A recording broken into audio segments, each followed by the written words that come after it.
Romanos capítulo 1, versículos 16 y 17.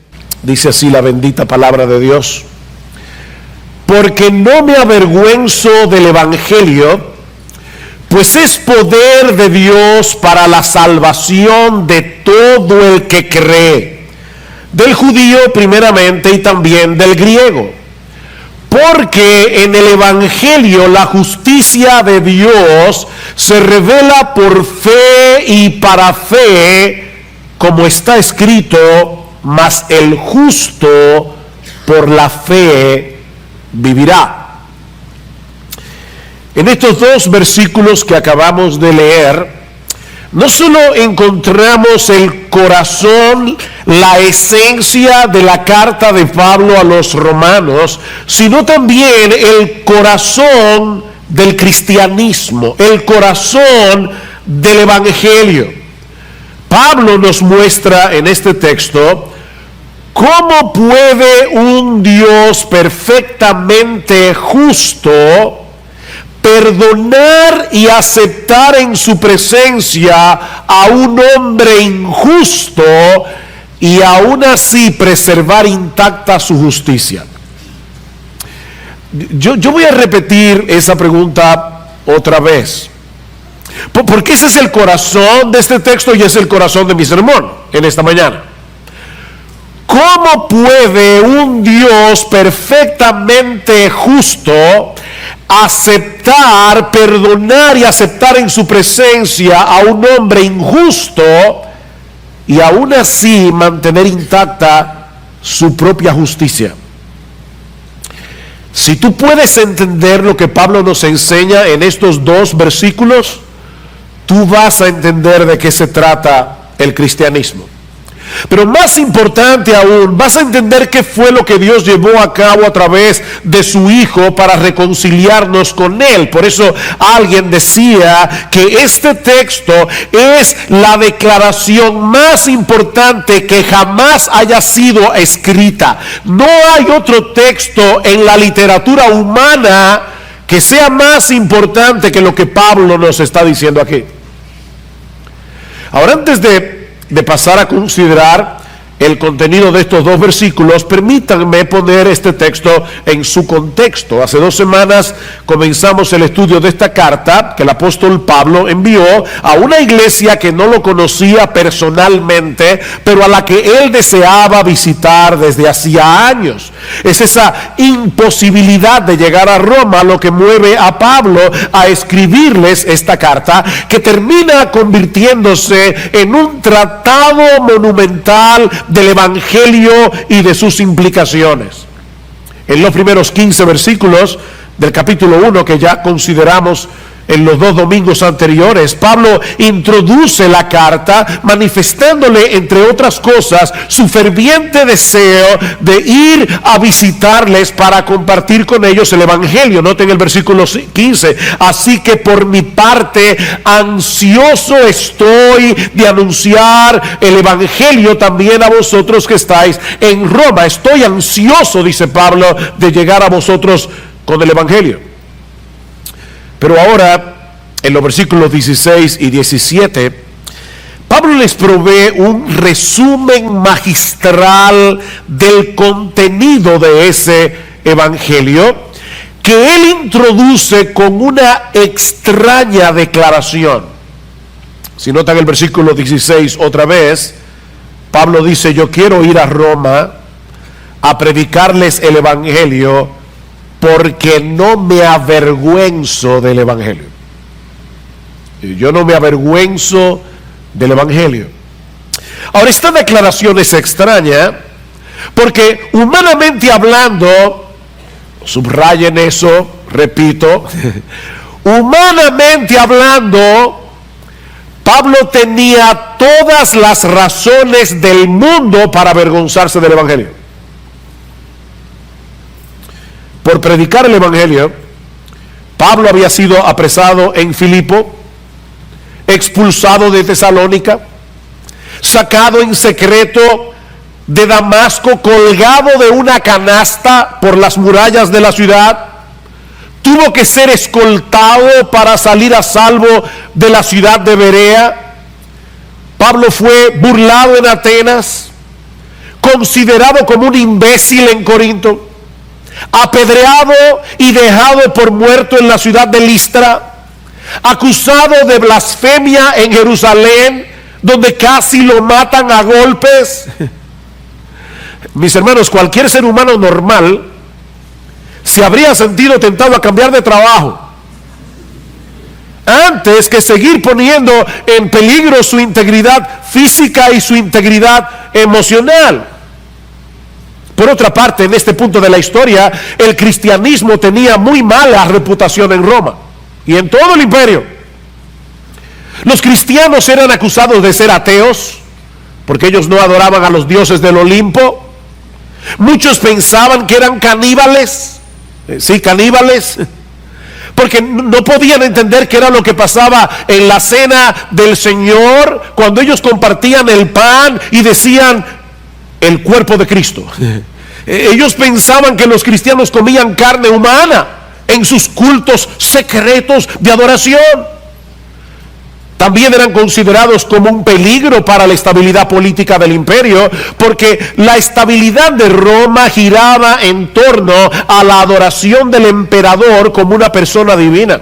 Los romanos solían ser muy abiertos en materia de religión. Ellos toleraban cualquier religión siempre y cuando los adeptos estuvieran dispuestos a postrarse delante del César y reconocerle como el Curios, como el Señor, es decir, como una persona divina.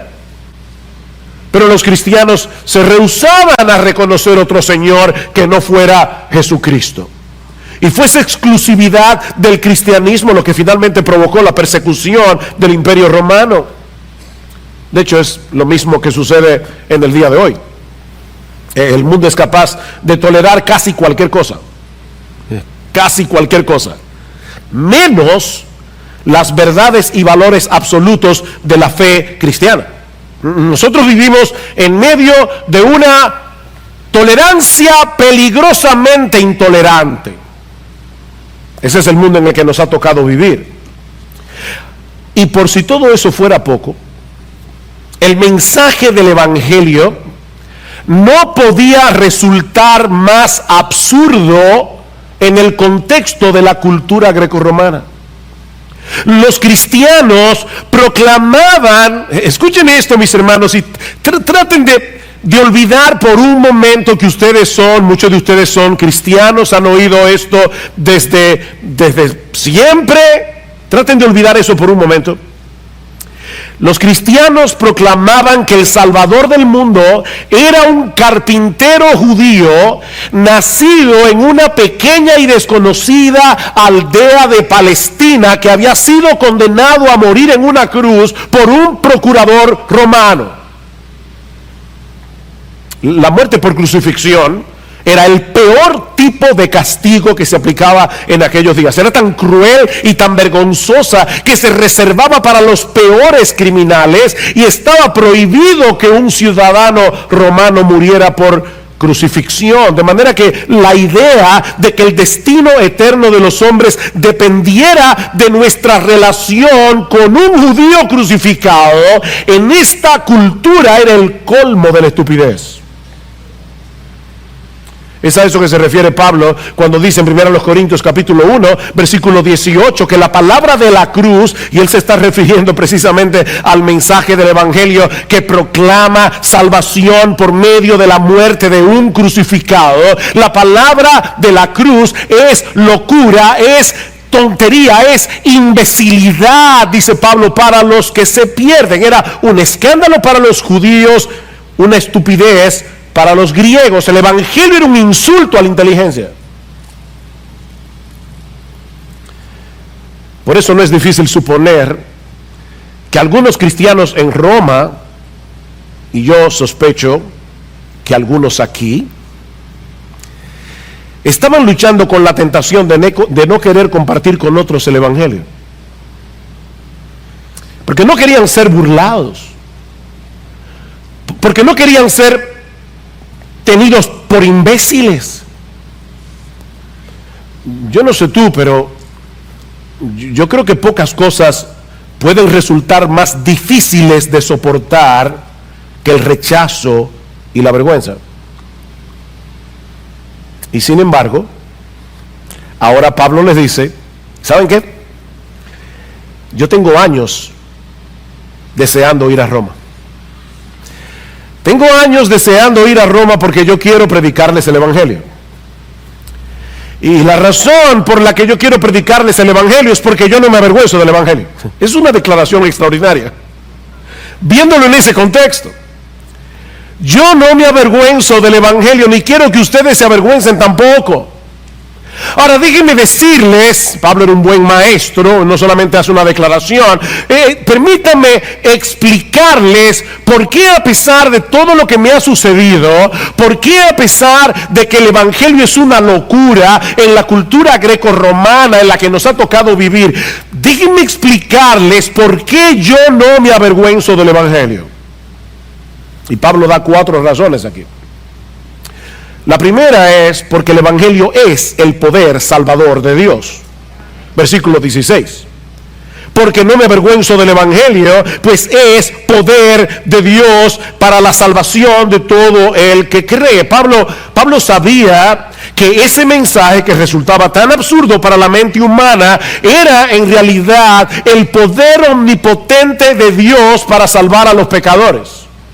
Porque Pablo va a decir en 1 Corintios capítulo 1 versículo 24 que lo débil de Dios es más fuerte que los hombres.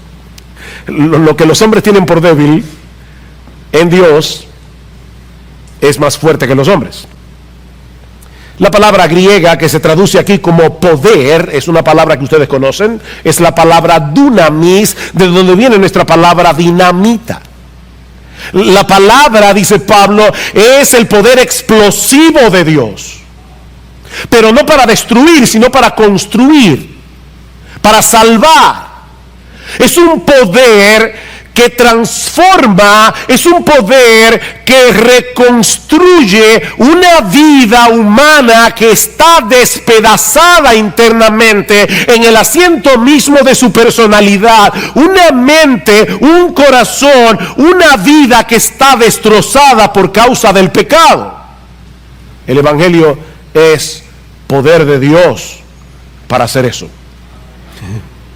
Yo no me avergüenzo del Evangelio, dice Pablo, porque no existe en el mundo ningún otro mensaje como el Evangelio. No existe ninguna terapia psicológica que pueda hacer lo que solo el Evangelio es capaz de hacer en la vida de otro ser humano. Y Pablo sabía eso por experiencia propia. Porque ese poder omnipotente obró en su propia vida para convertirlo en un apóstol, habiendo sido él un perseguidor de la iglesia. Hubo una época en que Pablo aborrecía con todas las fuerzas de su corazón el nombre de Jesús. Hubo una época en que este hombre había tomado como la misión de su vida. Pablo existía, llegó un momento que la misión de su vida era dedicar todas sus energías a la destrucción del cristianismo. Pablo era un blasfemo, Pablo era un agresor, pero el poder explosivo del Evangelio lo transformó. El poder explosivo del Evangelio cambió por completo su perspectiva de la realidad, a tal punto que ese Jesús que antes aborrecía se convirtió en la pasión de su vida. Pablo no se avergonzaba del Evangelio porque sabía por experiencia el poder de ese Evangelio para transformar realmente la vida de un hombre. Ahora, yo quisiera en esta mañana que Dios me dé la capacidad de poder ir a través de cada palabra de este texto. Cada palabra. Y yo quiero que ustedes noten aquí, en el versículo 16, que Pablo no dice simplemente que el Evangelio revela el poder de Dios, o que el tema del Evangelio es el poder de Dios. No, lo que Pablo dice en el texto es que el Evangelio es. ¿Se dieron cuenta? Yo no me avergüenzo del Evangelio porque ese Evangelio es poder de Dios para salvación.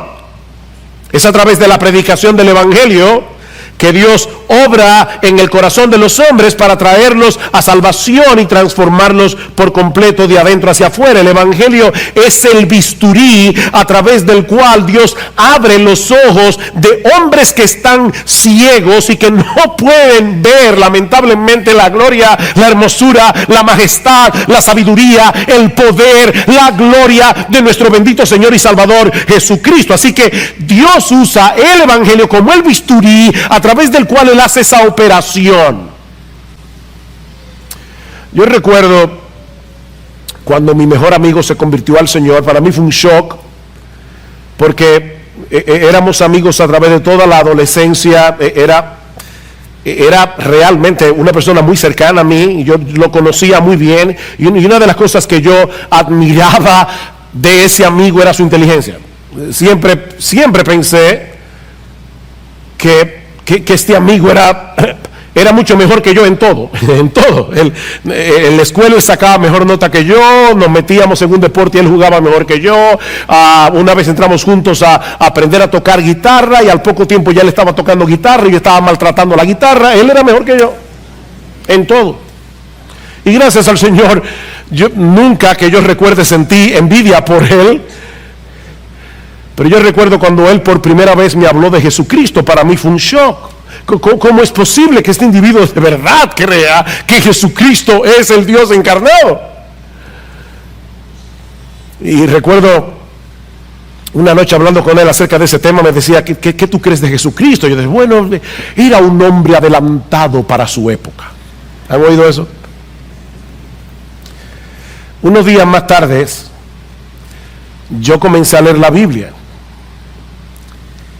E inmediatamente, mis ojos fueron abiertos. Amén. Para entender que este libro es la palabra infalible, inerrante, inspirada de Dios, y que Jesucristo es nada más y nada menos que el Dios encarnado que vino al mundo a morir por mis pecados. Amén. Inmediatamente fue simplemente comenzar a leer este libro y ser convencido de la veracidad del Evangelio. Mis hermanos, ese es el poder de Dios.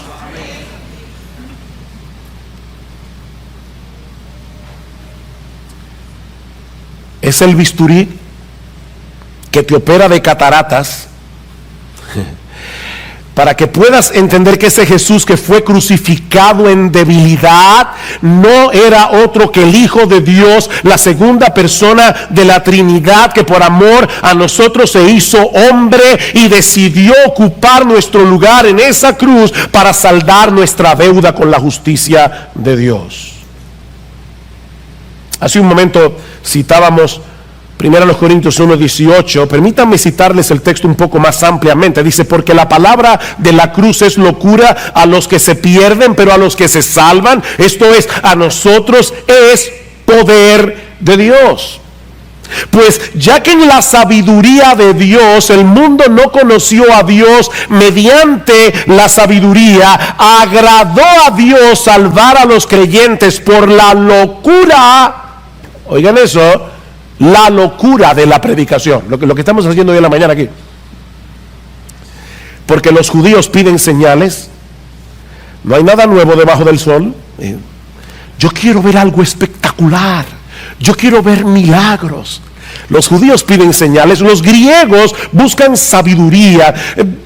Dime algo más complejo filosóficamente hablando. Dime algo que rete mi cosmovisión filosófica para que yo pueda ver la profundidad intelectual del Evangelio. Y Pablo dice, sí, los judíos piden señales, los griegos buscan sabiduría, pero nosotros predicamos a Cristo crucificado.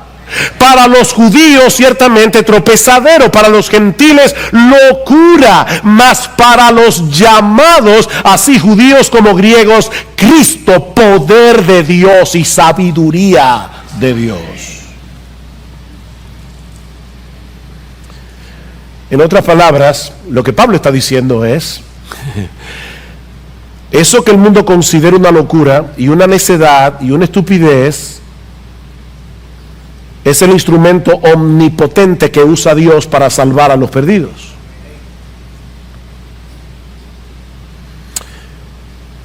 Esta palabra que se traduce como salvación significa liberación, significa ser rescatado a tiempo de un peligro inminente. Ser salvado, libertado, rescatado de la ruina, de la destrucción. Y eso nos lleva a preguntarnos si el Evangelio es poder de Dios para salvación, ¿salvación de qué? ¿Recuerdan esa famosa frase? Si Cristo es la respuesta, ¿cuál es la pregunta? Necesitamos salvarnos. ¿Salvarnos de qué? Mis hermanos, esta pregunta es extremadamente importante porque muchos buscan el Evangelio por razones equivocadas.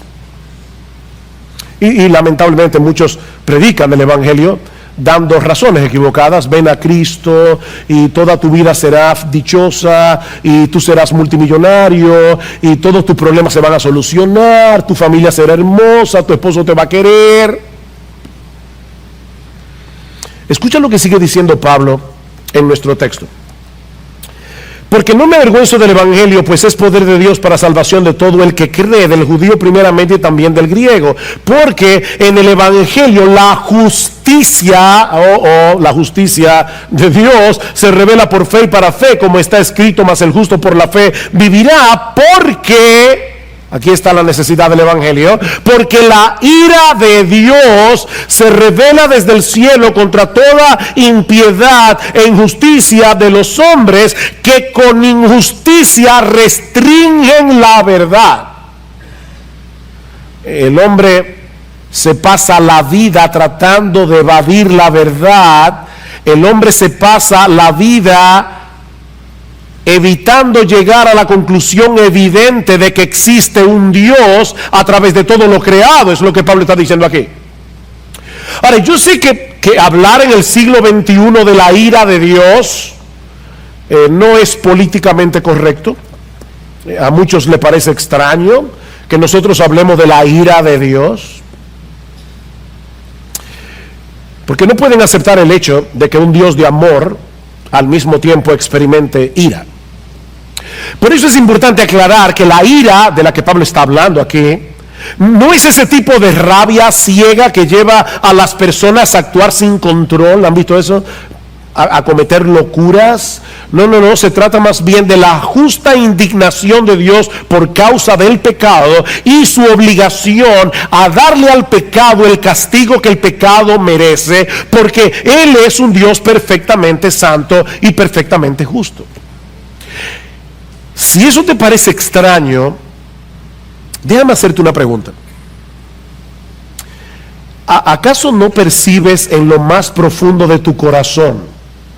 Y por favor, sé honesto. ¿Acaso no percibes en lo más profundo de tu corazón la necesidad de que las injusticias de este mundo sean juzgadas y castigadas debidamente? Incluso cuando no se cometen contra ti de manera directa. Piensa en la aparente impunidad de los casos que se están dirimiendo actualmente en la justicia dominicana. Y por ser cuidadoso no voy a mencionar la palabra Odebrecht.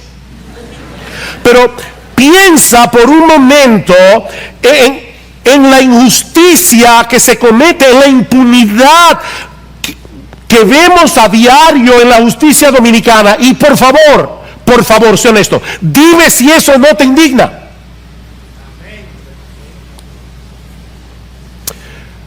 ¿O acaso no te produce indignación lo que está sucediendo actualmente en Venezuela? Mira, si de verdad tú amas la raza humana, ya ni siquiera los venezolanos, si de verdad tú amas la raza humana, deberías indignarte. ¿Sabes por qué? Porque la ira y el amor no son incompatibles, sino todo lo contrario. Es imposible amar sin sentir indignación cuando se daña lo que amas. ¿Oíste eso? Es imposible amar y no sentir indignación. Si tú no sientes indignación, tú eres un apático, eres un indiferente, no una persona que ama.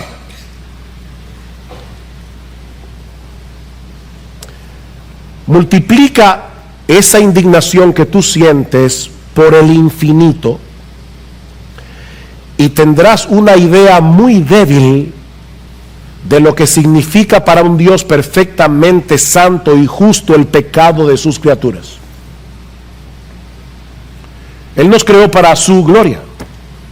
Él nos creó para que tuviéramos una deleitosa comunión con Él. Pero ¿saben lo que sucedió? Que a final de cuentas tú y yo nos convertimos en ladrones de gloria. Tú y yo queremos gloria para nosotros mismos. Tú y yo queremos fama. Tú y yo queremos llamar la atención, ser el centro de atención. Nosotros, criaturas creadas para glorificar al único que merece gloria, para glorificar al único que tiene gloria, nos convertimos en ladrones de gloria. Decidimos vivir para nosotros mismos y violar continuamente la ley moral de Dios. ¿Sabes cuál es tu problema y el mío? Que nosotros anhelamos que los otros reciban lo que justamente merecen por sus pecados, pero al mismo tiempo alimentamos la esperanza de que Dios se haga de la vista gorda cuando se trata de nuestros pecados. Pero si Dios se desentendiera de todos los pecados que una humanidad caída ha cometido y comete y seguirá cometiendo contra Él todos los días, incluyendo tu pecado y el mío, Dios sería el juez más corrupto del universo. De manera que la razón por la que necesitamos el Evangelio no es porque te sientes solo, no es porque experimentamos un vacío existencial que necesita ser llenado, no es porque tenemos un serio problema con la justicia de Dios por causa de nuestros pecados. Tú tienes un serio problema con la justicia de Dios por causa de tus pecados. Escucha lo que dice Pablo en Romanos capítulo 3, versículo 10. Esa es una radiografía de la raza humana. Pablo dice, como está escrito, no hay justo ni aún uno, no hay quien entienda, no hay quien busque a Dios. Todos se han desviado, a una se hicieron inútiles, no hay quien haga lo bueno, no hay ni siquiera uno. No hay uno. Constantemente violamos la ley moral de Dios, incluyendo los dos mandamientos más importantes. Comenzando por ahí: amarás al Señor tu Dios con todo tu corazón, con toda tu alma, con toda tu mente, con todas tus fuerzas. Amarás a tu prójimo como a ti mismo. ¿Sabes que no hay un ser humano que obedezca a ninguno de esos dos mandamientos ni por un segundo?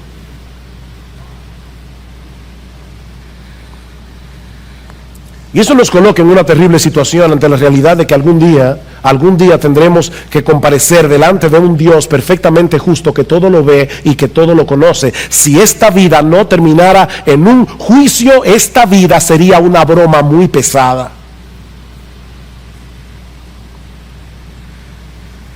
Así que la razón por la que Pablo no se avergonzaba del Evangelio es porque ese mensaje es la única solución provista por Dios para resolver este problema. Hay una sola persona en todo el universo que puede salvarte de Dios. ¿Sabes quién es? Dios mismo.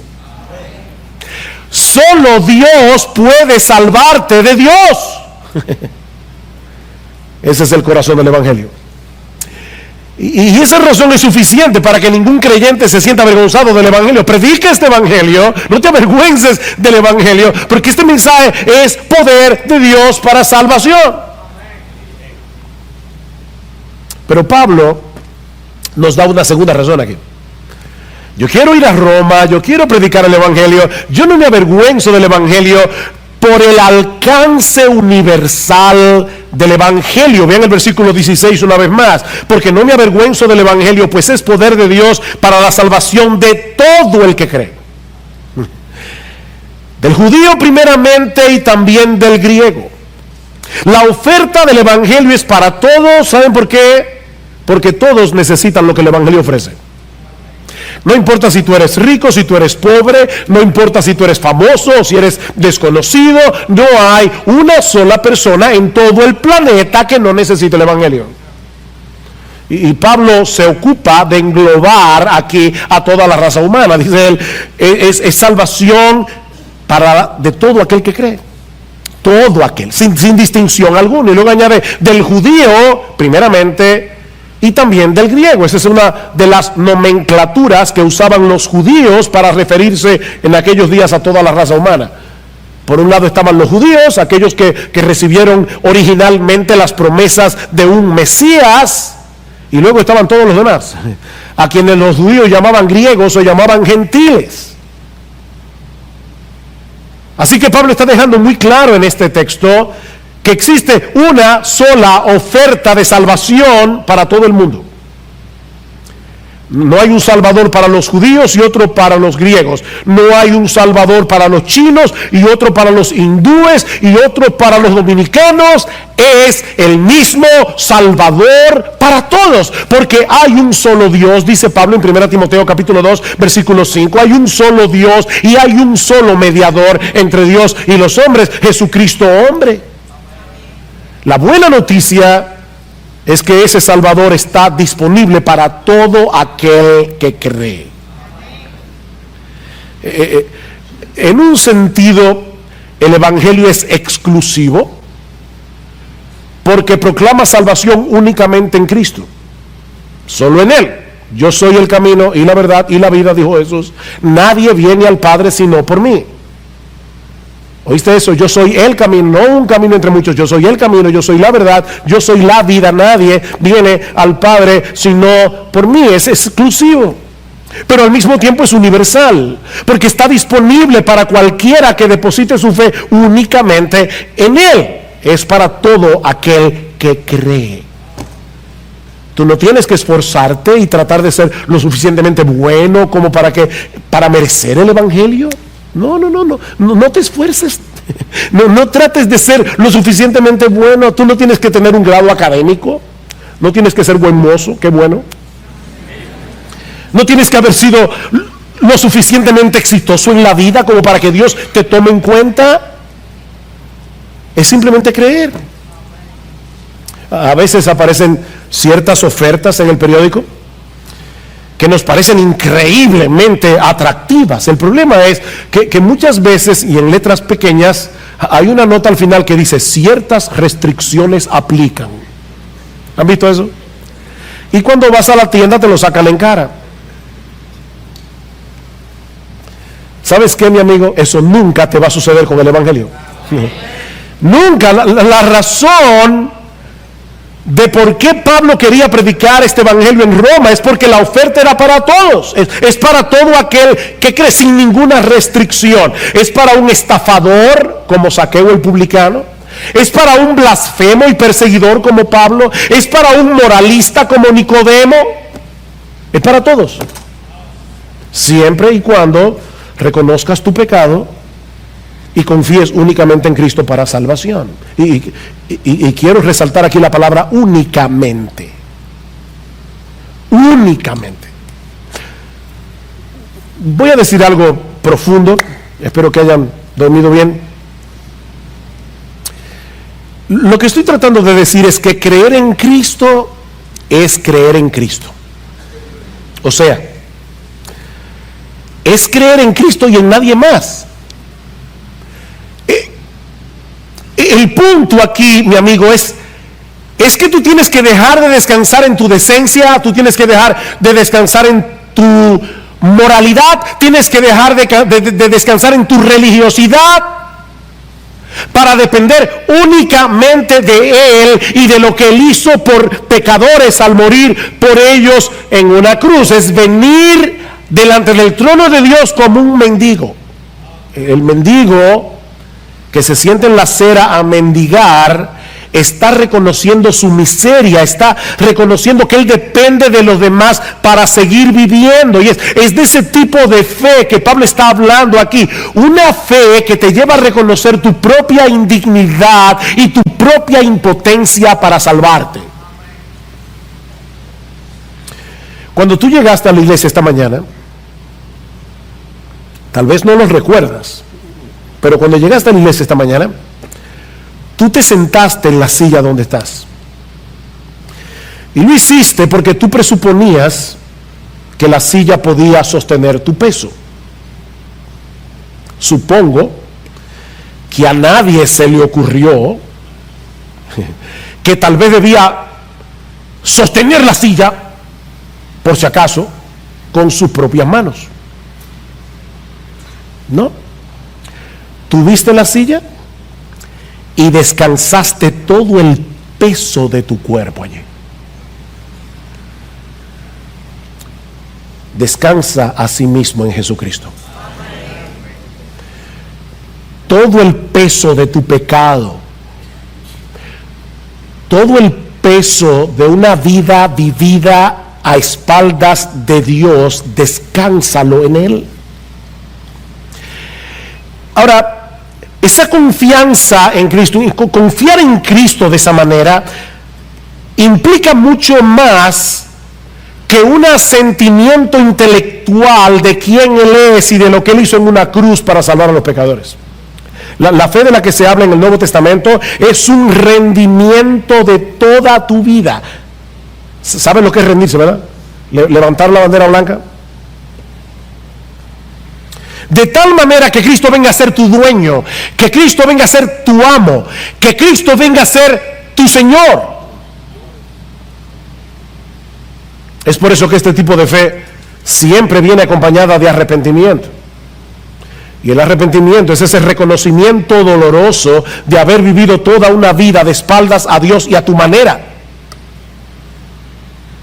Es la disposición a divorciarte de tu vida de pecado, a no seguir viviendo de ese modo nunca más.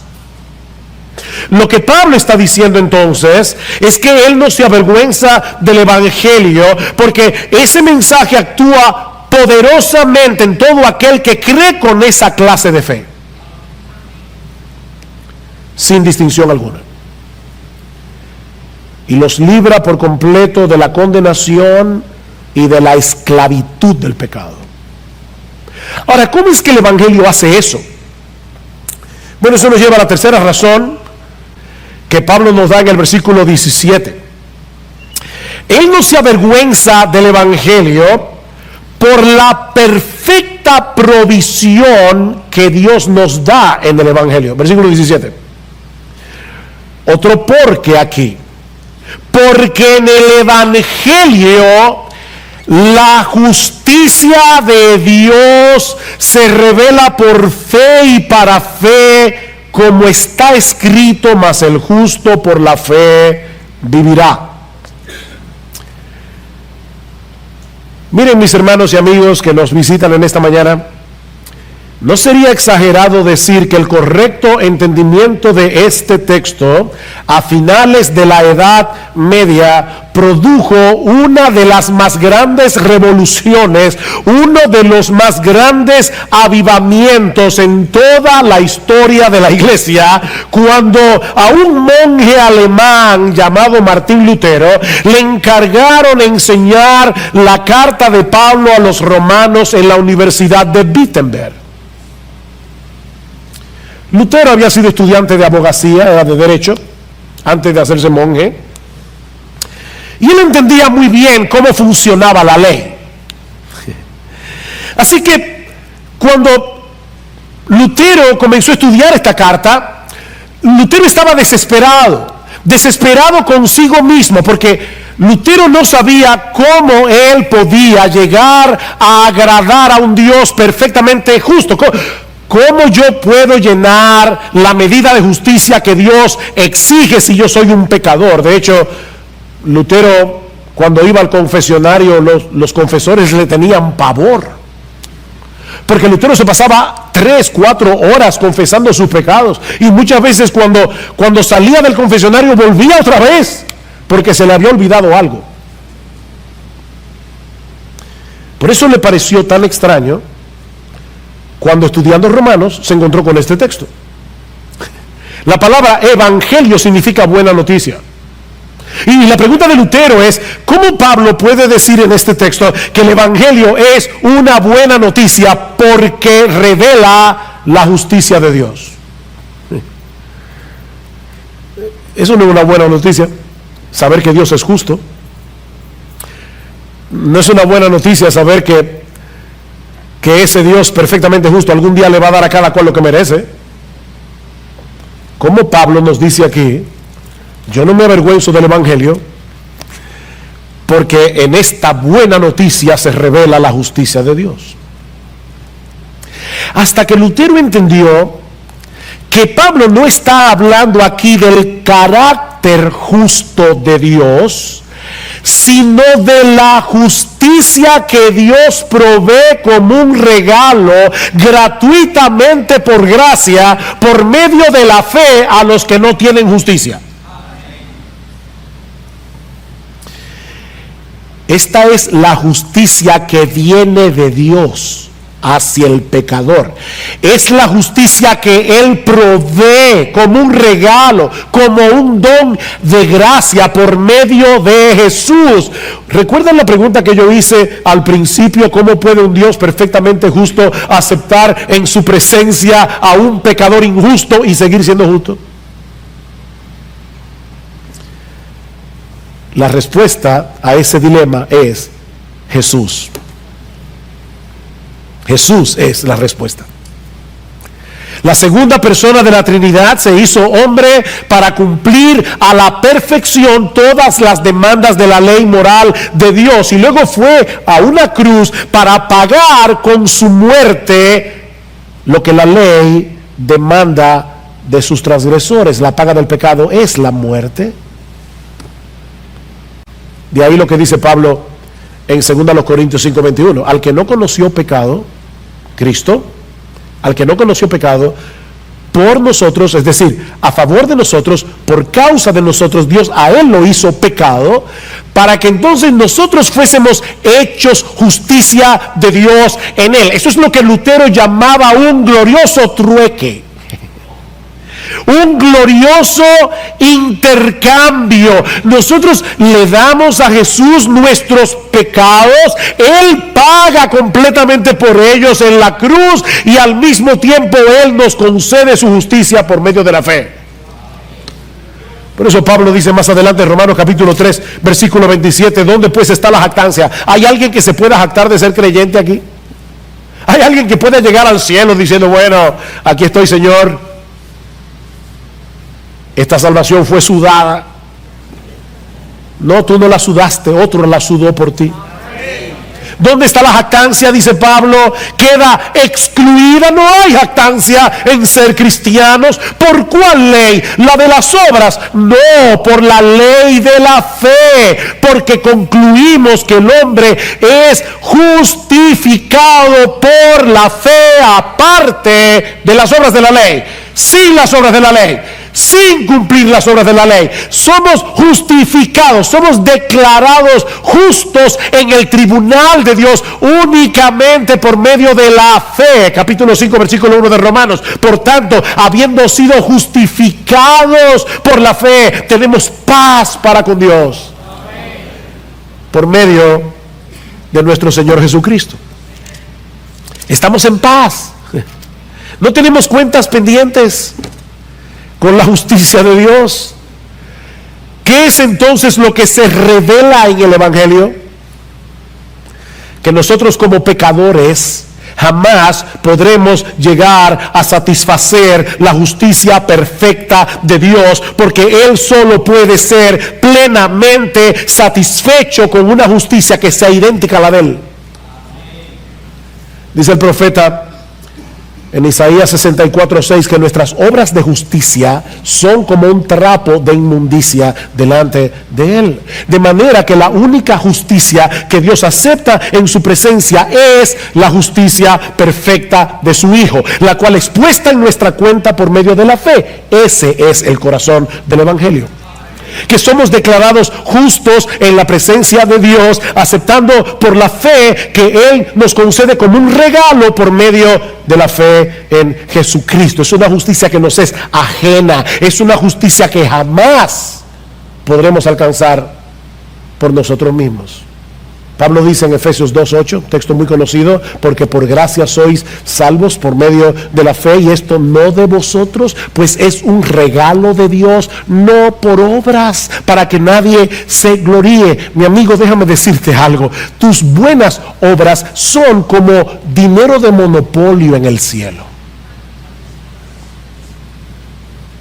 No tiene valor, es dinero de monopolio. Mi amigo, esa moneda de tus buenas obras no circula en el cielo. Dios tiene que darte la justicia que tú necesitas. De lo contrario, jamás podrás estar en su presencia, y esa justicia solo se encuentra en su Hijo. Míralo de esta manera: tu libreta bancaria en el banco de Dios está en rojo. Estás en bancarrota. Tú tienes una deuda que no vas a poder pagar ni en 1000 eternidades. Pero Dios decidió pagarla. Dios decidió pagarla. Dios te ofrece en el Evangelio poner en tu cuenta las inmensurables riquezas de Cristo, el Dios encarnado, únicamente por medio de la fe. Y eso nos lleva de la mano a la cuarta y última razón, que veremos más brevemente, por la que Pablo no se avergüenza del Evangelio. Y es porque la salvación que el Evangelio ofrece depende de Dios de principio a fin. La salvación que Dios ofrece en el Evangelio depende de Él, de principio a fin. O sea, no se trata de una salvación que se inicia por la fe y que luego depende de nuestro esfuerzo para conservarla. No. Versículo 17: porque en el Evangelio la justicia de Dios se revela por fe y para fe. Es una frase extraña que en el texto griego lo que significa es desde la fe y hacia la fe. Es una justicia que se revela desde la fe cuando por primera vez tú crees en el Señor Jesucristo. Es una justicia que se revela hacia la fe. Descansa originalmente en Cristo para la salvación, pero te lleva a seguir descansando en Cristo por la fe por el resto de tu vida.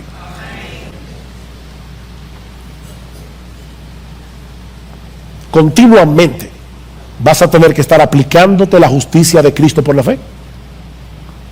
Continuamente vas a tener que seguir descansando en el favor que Dios otorga a sus hijos por gracia, únicamente por causa de Jesús.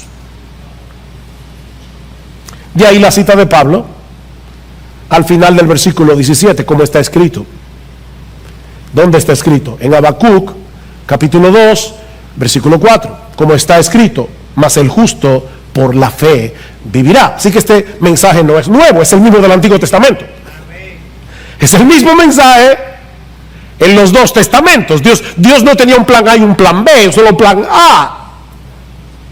Mas el justo por la fe vivirá.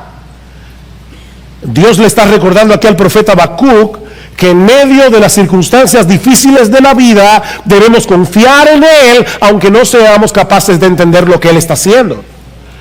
Así que la vida cristiana comienza con un acto de fe cuando descansamos únicamente en Cristo para salvación. Continúa descansando en Él por la fe en medio de los retos y de las dificultades que seguramente vamos a enfrentar en nuestra vida cristiana, incluyendo el hecho de tener que lidiar con nuestras propias debilidades y pecados. Es de fe hacia la fe. De manera que lo que al mundo le parece una locura, que la salvación dependa de un Salvador crucificado, es la única esperanza que este mundo tiene.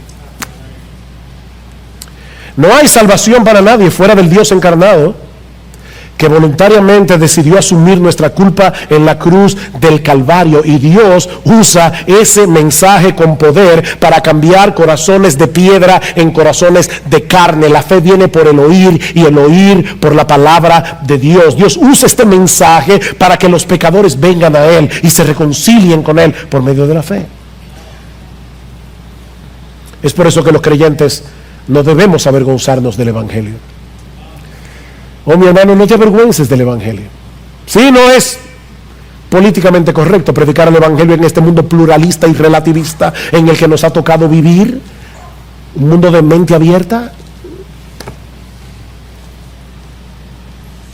No te avergüences del Evangelio, porque no hay otro mensaje en el mundo que sea capaz de hacer lo que el Evangelio puede hacer.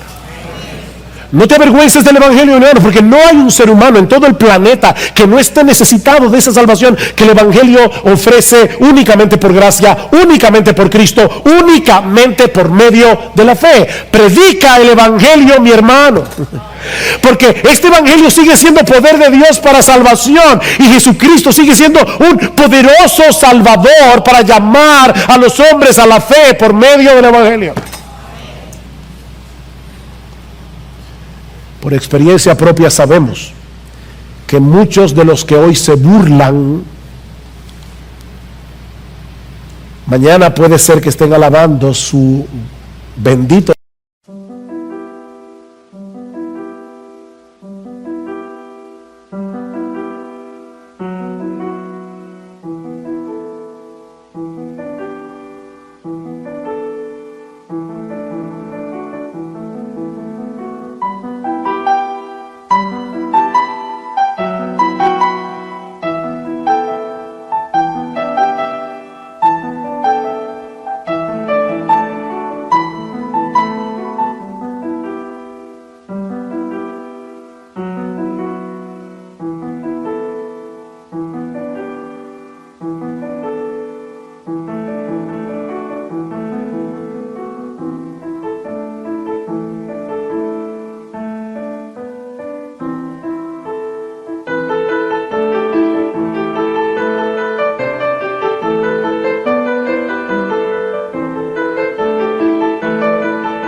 Nombre, porque fueron transformados por el poder del Evangelio que hoy consideran una locura. Y si tú estás aquí sin Cristo en esta mañana, mi amigo, yo te ruego, no te vayas de este lugar despreciando el extraordinario regalo de salvación que Dios nos ha dado en Cristo. Mira, mi amigo, si hubiera otra forma de salvación, Dios no habría enviado a su propio Hijo a morir en una cruz, una muerte tan cruel y tan vergonzosa. No hay otra manera. Solo Dios puede salvarte de Dios. Solo Dios puede satisfacer perfectamente su propia justicia. Y esa justicia está en su Hijo y en nadie más. Fuera de Él, solo te resta la expectativa de llegar al día del juicio vestido con los harapos de lo que tú crees que es tu propia justicia. Y créeme, serás condenado porque el veredicto ya fue emitido en la corte celestial. Oh, ¿cómo escaparemos? Dice el autor de los Hebreos. ¿Cómo escaparemos si descuidamos una salvación tan grande? Una salvación tan grande. Ven a Cristo, mi amigo, y ven ahora, porque las puertas de la salvación siguen abiertas de par en par para todo aquel que cree. Oh, que Dios te abra los ojos y puedas ver en esta mañana las glorias, la hermosura, la belleza, la majestad de nuestro bendito, precioso, glorioso, majestuoso Señor y Salvador Jesucristo.